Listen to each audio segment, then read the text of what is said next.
हमहू बाटी रिसियाइल मनावे के परी तोहर भैया के मुर्गा खियावे के परी ननदो बाटी रिसियाइल मनावे के परी तोहर भैया के मुर्गा खियावे के परी। सुनो कि ना सुनो? हाँ सुने, हमरो सुना।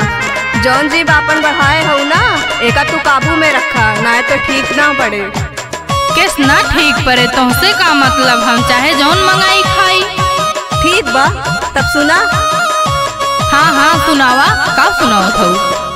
अइहे जो भैया तो हमहू बतइबे बटरी से आइल भौजी हो